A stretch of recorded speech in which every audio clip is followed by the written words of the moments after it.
Dans le tournoi Winehammer, nous avons un premier showdown avec une liste Imperial Knight. Dans cette liste Imperial Knight, nous avons donc l'armée de renom Freeblade. En seigneur de bataille, nous retrouvons en premier le Paladin, bien sûr en Questor Imperialis, c'est notre seigneur de guerre. En trait de seigneur de guerre, nous avons le Yon Bulwark. En Revered Parangon, nous avons le Revered Knight. En relique, The Helm Dominatus. En Exalted Court, l'Herald.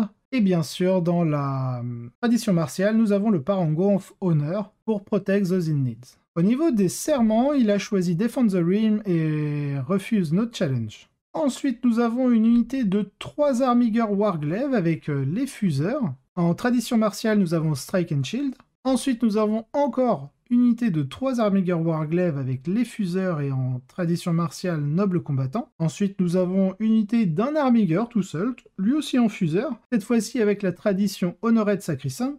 Et enfin, une unité de 3 Armiger Elverine, avec en tradition martiale Hunter of the Beast et en relique le Home du Bâtard. Cette liste d'Imperial Knight va affronter les démons du chaos que nous retrouvons dans ce tournoi. Cette liste démons du chaos est un détachement bataillon avec en QG Be'lakor. En pouvoir psychique, nous avons Shrouded Steppe et Paul of Despair. Ensuite, nous avons un Bloodthirster en seigneur de guerre, avec en amélioration exaltée l'Indomitable Onslaught. En trait de seigneur de guerre, nous avons Brazen Hide. En relique, on a Argas. Ensuite, nous avons un Keeper of Secret avec Insatiable Onslaught en amélioration exaltée. En relique, nous avons le Soul Stealer.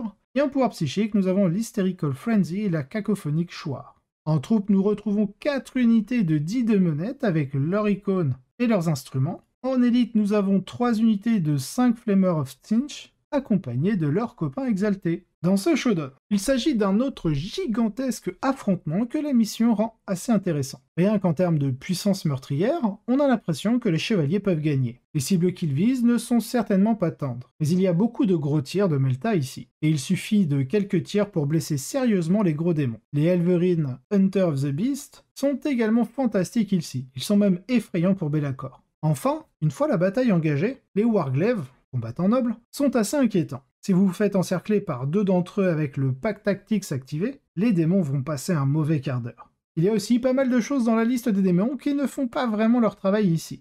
Les flammeurs ne font pas beaucoup de dégâts, et le flammeur exalté ne les pousse pas au-delà d'un point de rupture. Et la relique sur le gardien de secret est pratiquement un échec. Jusqu'à présent, ce n'est pas génial, mais ce n'est pas entièrement sombre. Tout d'abord, contrairement à ce qui s'est passé lors de l'affrontement précédent, éliminer Tarmigger qui s'approche trop près de Be'lakor ou du sanguinaire est un plaisir pur et simple, sans poser de questions. Deuxièmement, les tables de cet événement avaient des ruines de blocage de lignes de vue assez grandes, suffisamment pour que les démons puissent se cacher des Elverine de temps en temps. Enfin, et c'est sans doute le plus important, on a l'impression que le score passif peut aider les démons ici. Puisque les flammeurs ne vont pas faire de dégâts, ils peuvent se concentrer sur Reality Rebels et une action secondaire, des spoilers of Reality, ont été choisis car c'est un 8 points stable.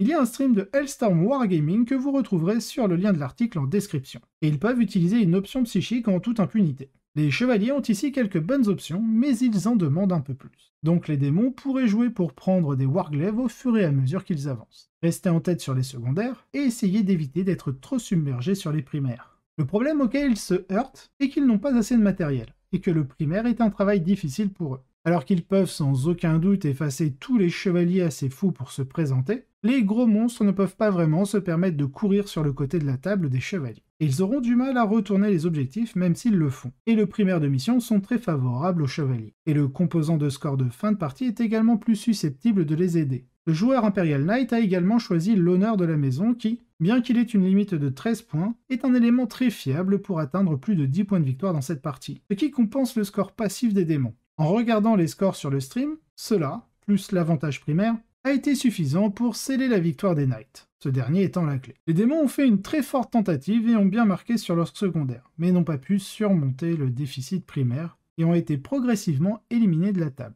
Donc ça reste un match assez serré car l'Imperial Knight l'emporte 86 à 72. Pour ce qui est du commentaire de la liste Imperial Knight, un maximum de chevalerie une fois de plus. Freeblade Lance est un autre build qui va de mieux en mieux en ce moment, généralement avec un paladin, comme ici, ou un errant aux commandes pour distribuer des buffs épicés. Le paladin héraldique avec le casque donne beaucoup de flexibilité sur la façon dont vous l'utilisez, comme on l'a vu en finale où il est resté en retrait pendant une bonne partie du match. Et cette liste est géniale.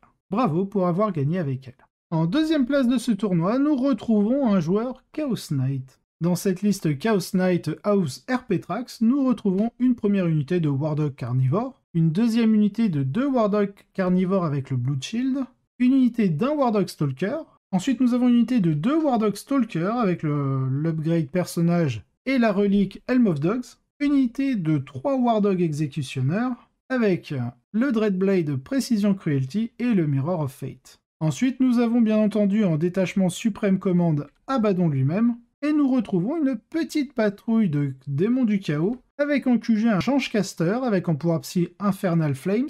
En troupe, nous retrouvons 10 Plaguebearers avec leurs icônes et leurs musiciens, et enfin en élite, nous retrouvons une unité de 4 Flammeurs. Après la performance spectaculaire de Ben au GT de Linz, il revient avec une version actualisée du plan Dogwalker qui incorpore encore plus d'agents du chaos. L'ajout de quelques démons donne à la liste la possibilité de jouer un secondaire psychique avec le Changecaster. Une perspective très réelle étant donné la façon dont l'armée repousse l'adversaire. L'unité de Plaguebearers qui est assez résistante au tir pour rester sur un objectif, qui ne peut pas être touché par un jet élevé, et une unité de flammeurs qui sont parfaits pour sortir du warp et attaquer certaines cibles pour lesquelles les chevaliers n'ont peut-être pas de réponse efficace. Tout cela est très cool, et ne consomme pas autant de ressources qu'on pourrait s'y attendre, puisque la patrouille devient gratuite grâce à la présence d'Abaddon dans un commandement suprême. Jetez un coup d'œil au rapport de tournoi de Ben si vous voulez en savoir plus sur le plan des Dogwalkers, lien de l'article en description. Mais fondamentalement, même 5 Dogs et Abaddon constituent un contingent effrayant, et le fait d'avoir une adaptabilité supplémentaire pour le soutenir semble puissant. Bravo à Ben.